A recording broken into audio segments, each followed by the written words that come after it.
L'art peut-il ne pas être chrétien? De même que pour le chrétien, la philosophie séparée n'existe pas, de même pour lui, il n'y a pas d'histoire purement humaine. À cet incipit du sens chrétien de l'histoire de Don Guéranger, j'ajouterai volontiers, de même, il n'y a pas d'art purement humain. L'art peut-il ne pas être chrétien? Voilà une question qui fera sourire les turiféraires des sciences de l'art, les philosophes de l'art, historiens de l'art, théologiens de l'art, ethnologues de l'art, psychologues de l'art. Mais n'est-ce pas d'eux dont il s'agit lorsque Don Guéranger nous dit un peu plus loin, en parlant de l'école naturaliste, « L'école naturaliste est si puissante par le nombre et le talent, elle est si bienveillante pour le christianisme, qu'il est dur de la braver en tout et de n'être à ses yeux qu'un écrivain mystique, tout au plus un homme de poésie. » Au-delà de l'opposition viscérale que pourra susciter cette question provocatrice, oser rapprocher art et chrétienté ouvre un espace intellectuel où la pensée peut, à nouveau frais, se projeter, se déployer. Dans un premier temps, je vous propose de réfléchir sur l'art à partir des notions de fin et de forme. Puis, nous essaierons de découvrir ensemble s'il y a une portée artistique de l'écriture.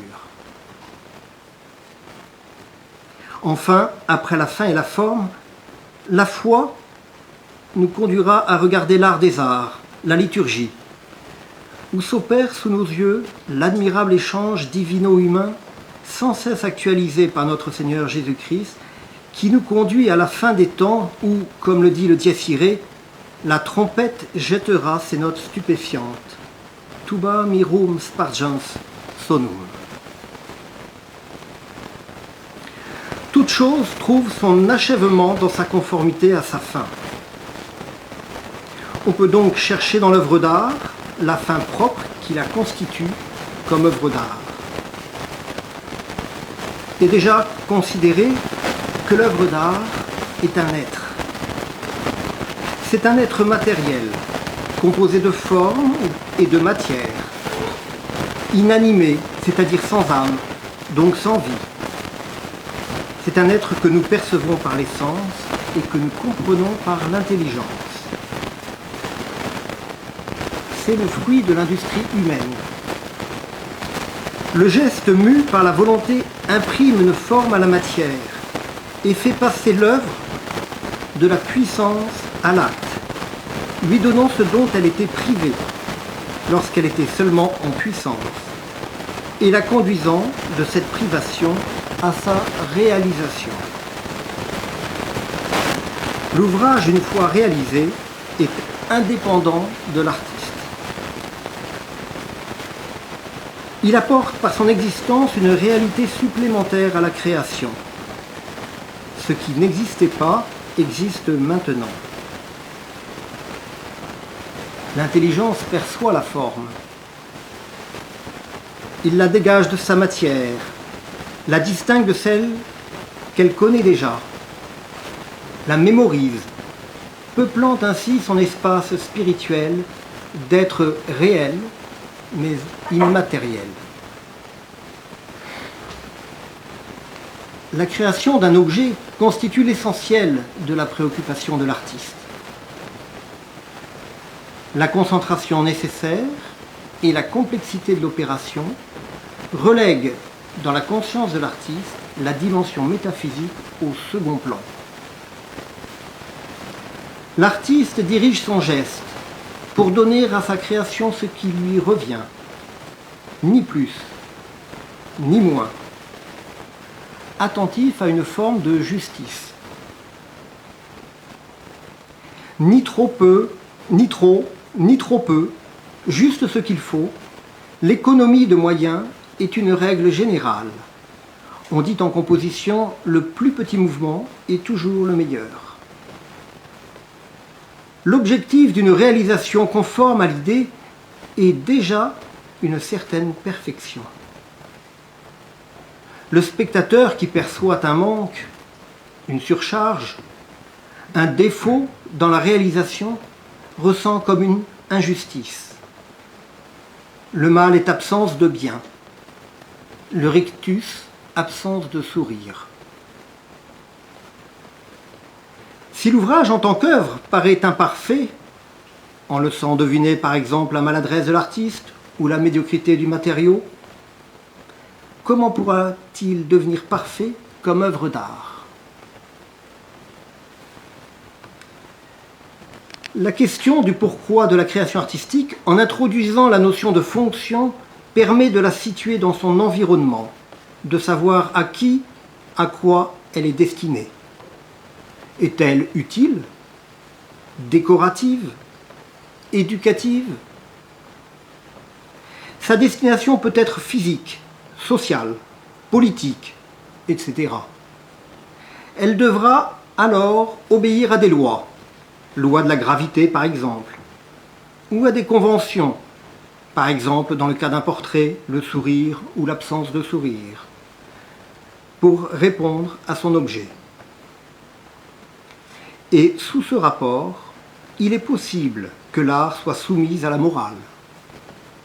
Il n'est pas inutile de le rappeler au regard d'une récente actualité. Mais nous attendons plus d'un chef-d'œuvre. Quel est ce plus? Quel est cet autrement qui fait passer de l'artisanat à l'art, de l'artisan à l'artiste, qui conduit des délectations charnelles aux délectations spirituelles? Ce que nous attendons, c'est que l'art exprime la beauté.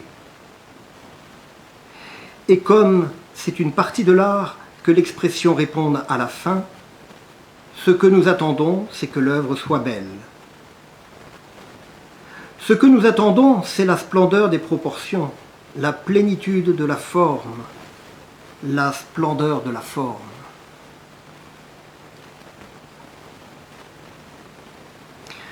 Comprendre la forme, c'est comprendre le déploiement de l'esprit qui crée la forme, qui tend vers l'avenir en faisant passer de l'informe au formé, en informant la matière, qui crée au sens artistique, accidentellement et non substantiellement.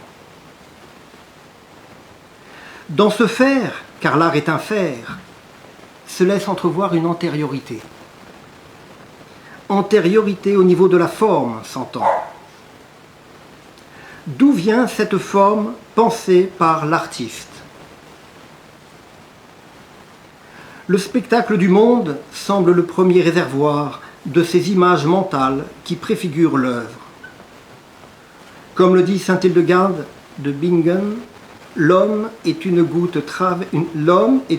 d'eau traversée par les formes du monde.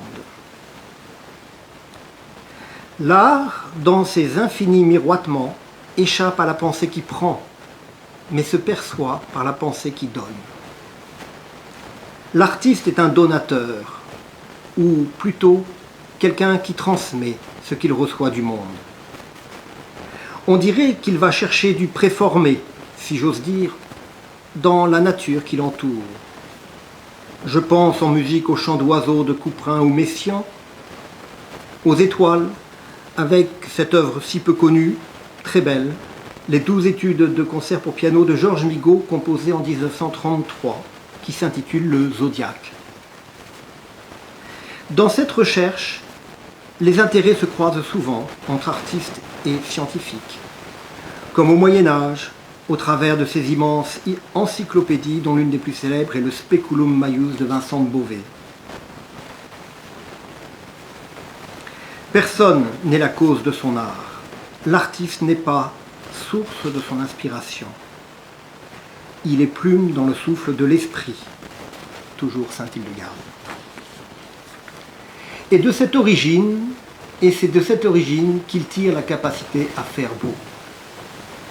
L'élévation de l'âme que procure la beauté vers les joies spirituelles de la connaissance intellectuelle laisse comme une surabondance, comme la présence d'un don. Surajoutée parce que participant à la beauté, certaines qualités semblent introduire l'œuvre dans l'harmonie et donc dans la création, car l'harmonie est le lien intrinsèque de toute la création. Je citerai quelques-unes de ces qualités. La viridité, chère à Saint-Hildegarde, encore. Cette verdeur féconde qui semble donner à l'œuvre son poids d'avenir, son éternelle jeunesse, et que trop d'artistes confondent avec la nouveauté. Avez-vous remarqué que les chefs-d'œuvre ne vieillissent jamais? La plénitude, qui semble insuffler la vie aux lignes courbes et aux mélodies. La mesure, qui retient le corps et lui donne juste le nécessaire pour ne pas alourdir l'âme. La perfection au sens de la complète adéquation des parties et du tout. Enfin, l'équilibre, cette balance des contraires, des tensions et des détentes. Dans cette recherche des formes antérieures, trouvera-t-on une forme première, une forme exemplaire, qui procède de la surabondance de la beauté? Si oui, elle ne peut que se révéler à nous, au travers de l'écriture, si tant est qu'il y a une portée artistique de l'écriture. Nous voici au cœur de la mêlée, la forte opposition des tenants de l'art à la possible vocation chrétienne de l'art nous rappelle la lutte entre David et Goliath, où Dieu donne la victoire de façon imprévisible pour ses ennemis au pâtre, futur roi d'Israël. Il n'est pas anodin pour nous que David soit artiste. Ce vainqueur, figure de notre Seigneur Jésus-Christ, nous est familier par ces psaumes, monuments artistiques que l'on pourrait résumer par ce mot du psaume 26, « Je chanterai, cantabo ». L'art, à travers la figure allégorique du Christ qu'est David, semble donc n'être pas exclu de la révélation que Dieu fait de lui-même. Ernest Hello nous parle ainsi de l'art. La citation est longue, mais je crois utile. En face de la pensée de l'art qui a occupé toute ma vie et qui est une en moi, je voudrais pouvoir tout dire en une parole. Mais l'art se divise pour apparaître. Forcés de subir le temps et l'espace, ils leur demandent leur recours pour rester beaux chez eux. Le temps lui prête la parole, l'espace lui prête la lumière. La parole et la lumière sont deux ministres de l'art. L'arithmétique exprime les lois du temps, la géométrie les lois de l'espace. L'arithmétique enfante dans le monde de l'art la poésie du temps. C'est le temps qui en détermine la mesure, et cette mesure, c'est le rythme. La géométrie lance dans le monde idéal l'architecture, la sculpture, la peinture, ministre de l'idéal du département de l'espace. C'est l'espace qui fait leur proportion. Quelle étonnante correspondance avec la Bible, qui précisément semble enchâsser entre d'une part la parole, parole du commencement, Dieu dit, qui donne le temps dans le récit de la création, dans la Genèse, et sa mesure par le rythme des 7 jours, et d'autre part la descente de la Jérusalem céleste, ayant la clarté de Dieu, qui conclut la vision de Jean dans l'Apocalypse. Cette dernière décrit le plan mesuré, géométrique de son architecture, description qui culmine dans l'évocation de la lumière, la gloire de Dieu l'éclaire, et sa lampe est l'agneau. Mais au-delà de cette correspondance, simple coïncidence, Dieu intervient-il directement dans le domaine de l'art? Il est en tout cas intervenu pour choisir les artistes qui ont réalisé l'arche et le tabernacle.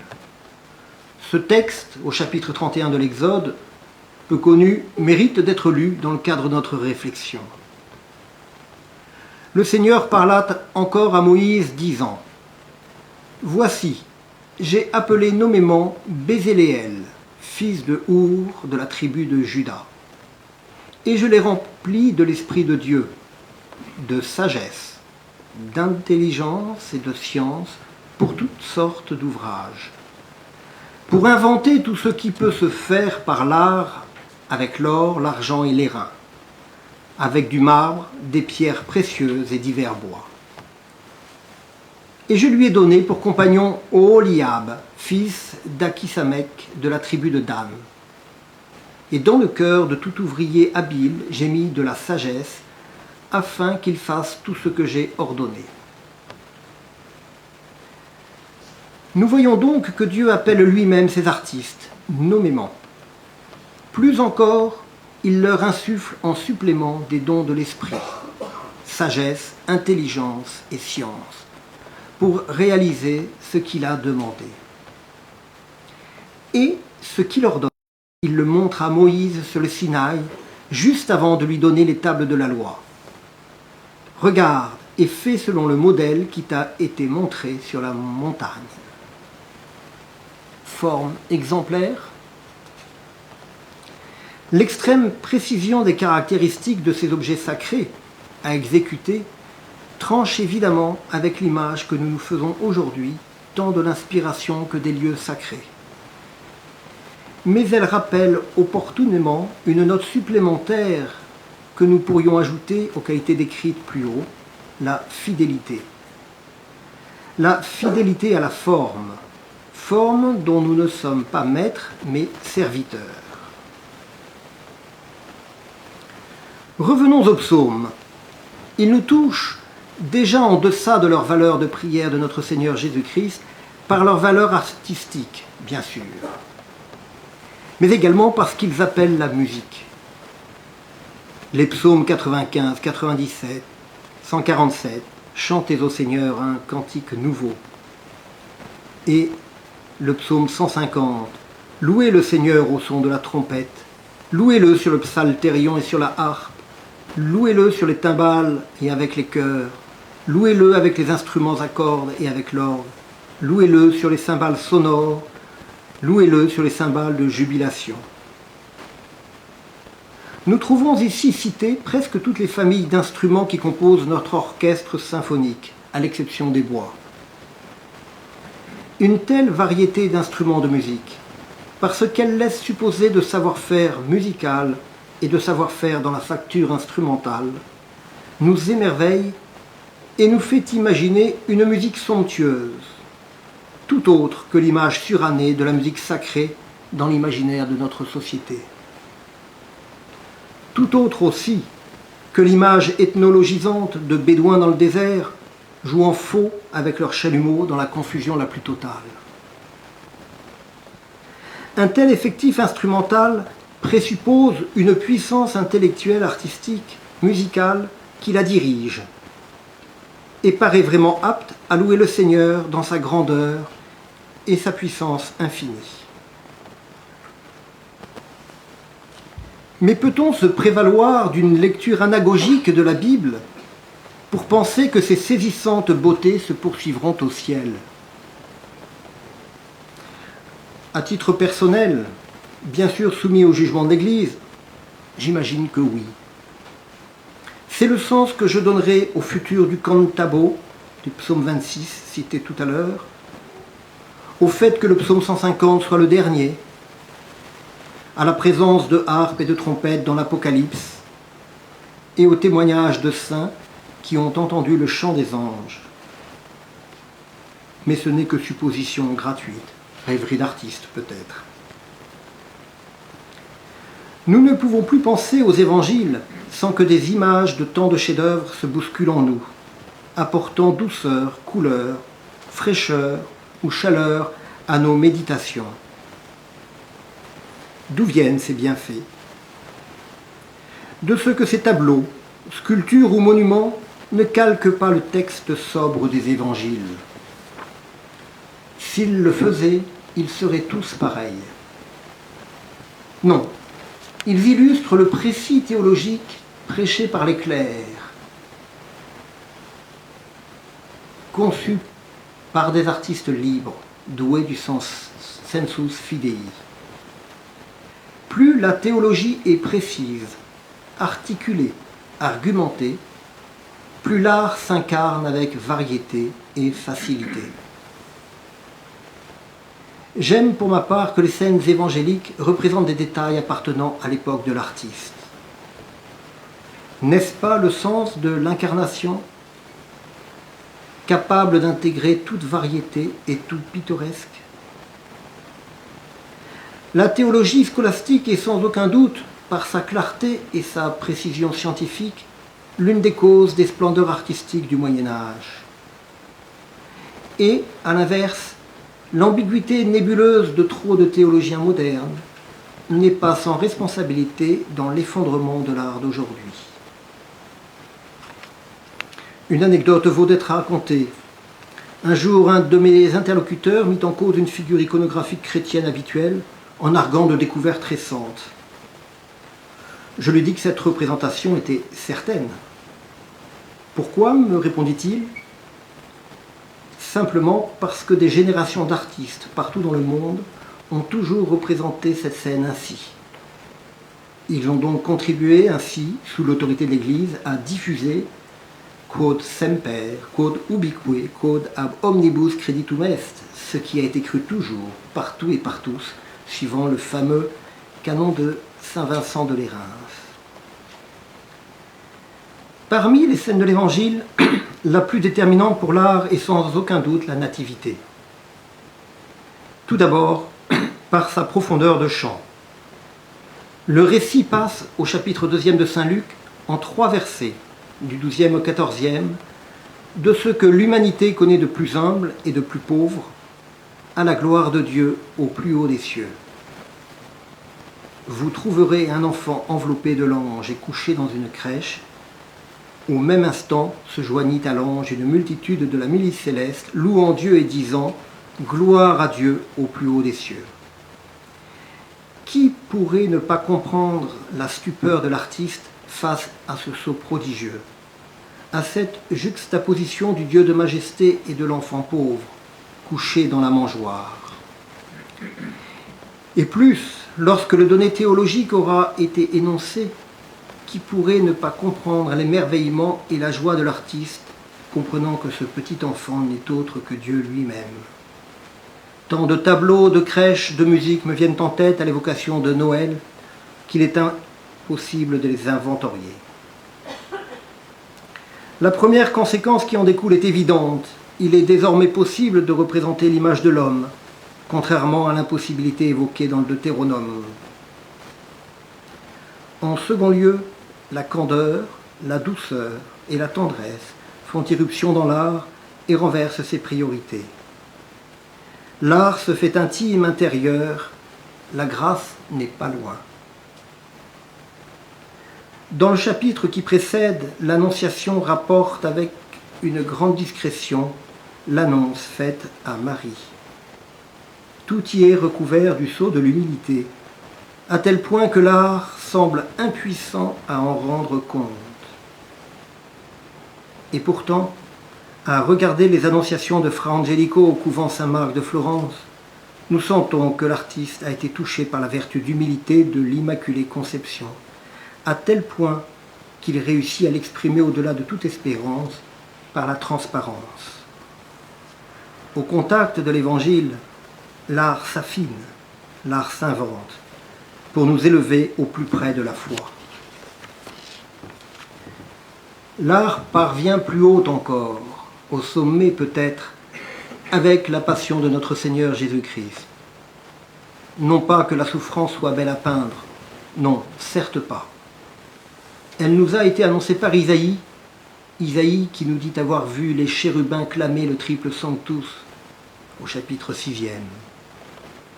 L'art s'élève plus haut, car ses sens se figent et cèdent le pas devant la souffrance de l'homme-dieu, à la compréhension que Jésus sauve l'homme. Devant le mystère de la rédemption, il n'y a plus de voix. L'art est silencieux. C'est pourquoi je n'aime pas les sirupeuses passions, fussent-elles, pardonnez-moi, de Jean-Sébastien Bach, ou déferle trop d'émotions.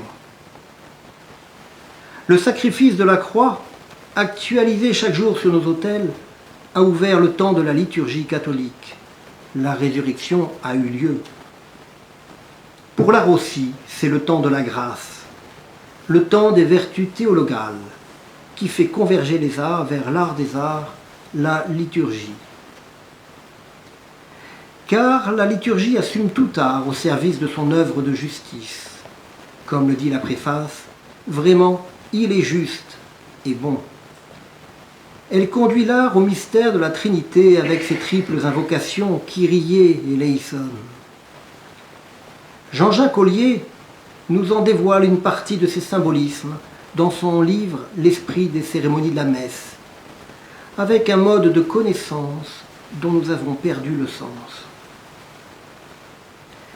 Quand elle est dans les mains de l'Église, la Bible devient objet de foi, lex credendi, lex orandi.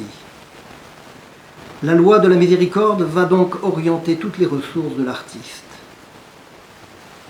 À la surabondance du beau va correspondre la surabondance de la grâce. Aisément perceptible dans le rite extraordinaire du rite romain, le sacré demande la convergence des arts vers un service plus haut. C'est le rite extraordinaire. Il l'est par sa richesse, par sa clarté, par sa forme pérenne et par sa profondeur qui retient l'attention des artistes. Par sa stabilité, cet usus antiquior est le roc sur lequel on peut bâtir sa maison et donc créer. Ces constats douloureux de relever qu'à sa quasi-disparition en 1970, correspond l'assèchement de la création artistique. Sans doute parce qu'elle concerne la justice, les rubriques liturgiques ont une fécondité artistique. La concision, l'efficacité, la plénitude et la douceur de ce rite romain font de lui l'oasis où tant d'artistes ont puisé, puisent encore et puiseront l'eau vive. En cette année du centenaire de la mort de saint Pie X, il est bon de se souvenir du motu proprio sur la musique sacrée, Tra le sollecitudini, paru à la Sainte-Cécile 1903 et qui constitue le code juridique de la musique sacrée et la force de loi. Saint Pie X nous dit que la musique sacrée propre de l'Église est le chant grégorien.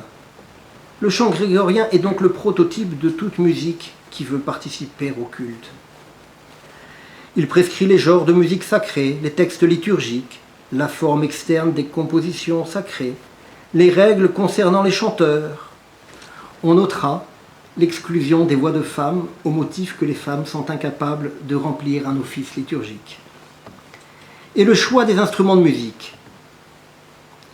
Dans la dynamique de sa devise « tout instauré dans le Christ » et non tout restauré dans le Christ comme certains peuvent le faire croire, il va soutenir et intégrer définitivement l'écriture grégorienne élaborée par les bénédictins de Solesmes dans les livres liturgiques afin de développer le chant du grégorien dans les paroisses.